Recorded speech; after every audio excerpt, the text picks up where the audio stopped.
और वहीं केंद्रीय मंत्री संजीव बालियान ने भी जी न्यूज से एक्सक्लूसिव बातचीत की है। उनकी भी बात आपको सुनाएंगे। उन्होंने भी इस आंदोलन के समाधान पर क्या बातें कही हैं, लेकिन आज इस बात पर सबकी नजर कि कृषि कानून रद्द हों, ये किसानों की ओर से लगातार मांग की जा रही है कि एमएसपी पर कानूनी गारंटी उन्हें मिलनी चाहिए। हालांकि पराली कानून से राहत उन्हें दे दी गई है, बिजली सब्सिडी जारी रहेगी, ये भरोसा भी सरकार की ओर से दिया गया है।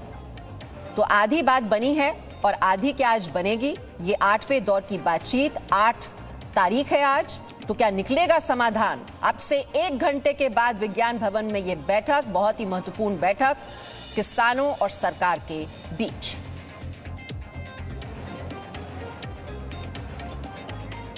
और संजीव बालियान क्या कह रहे हैं इस बैठक को लेकर और समाधान को लेकर, उनकी बात भी सुनिए। बालियान जी, 8वें दौर की बातचीत, किसान अभी भी अड़े हुए हैं कि तीनों बिल वापसी के अलावा और कोई मानेंगे नहीं, और धमकी भी दे रहे हैं और दबाव भी बना रहे हैं कि हम मई 2024 तक बैठेंगे। देखिए, मैं तो अनुरोध करूंगा किसानों से और किसान नेताओं से विशेषकर कि किसान हित में अगर उन्हें कुछ दिखाई देता है बिल में समस्या, तो सरकार के सामने रखें। सरकार संशोधन के लिए तैयार है। कहीं भी किसान हित की कोई बात है तो मोदी जी उसके लिए 24 घंटे तैयार हैं।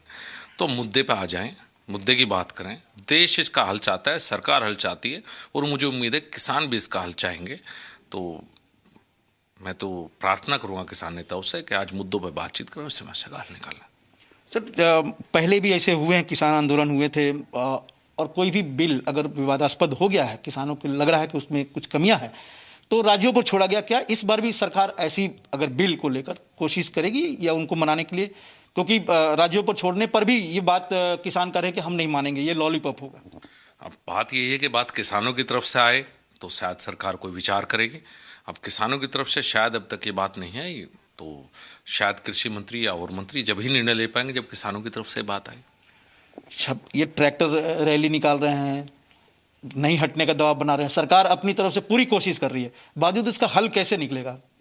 अब क्या कह सकता हूँ, उम्मीद ही कर सकते हैं कि दोनों तरफ से ऐसी बातचीत हो जिससे हल निकले, क्योंकि बातचीत के अलावा कोई रास्ता इसका हल निकालने का है नहीं किसी के पास। लेकिन राहुल गांधी तो कह रहे हैं कि बड़ी संख्या में लोग इसका समर्थन करें जब तक कि बिल वापसी न हो। हाँ, इटली में बैठे हुए लोग जरूर समर्थन कर रहे हैं, और इटली में बैठ कर ज्ञान देना बड़ी अच्छी बात है। किसानों की बात इटली में बैठ कर करते हैं, इससे बेहतर क्या बात सकते हैं? ऐसे नेता के ऊपर क्या जवाब दिया जाए जो देश में भी नहीं है, बाहर से बात करता है। सर, आपको लगता है कि ये किसान आंदोलन शुरू हुआ, ये विचारधारा की लड़ाई हो गई, इसमें सियासी दल शामिल हो गए, लेफ्ट भी हो गए, योगेंद्र यादव जैसे अल्ट्रा माओइस्ट हो गए हैं, राहुल गांधी भी, कांग्रेस भी, ये विचारधारा की लड़ाई हो गई है? देखिए, मैं तो ये कहता हूँ कि किसानों को इनकी बातें नहीं सुननी चाहिए। किसान हित में जो सरकार से करवाना चाहती है वो बात रखनी चाहिए, और किसान हित में सरकार को काम करने चाहिए। लोगों की बातें नहीं सुननी चाहिए। Presenting V News app available on Google Play and App Store. Download it now.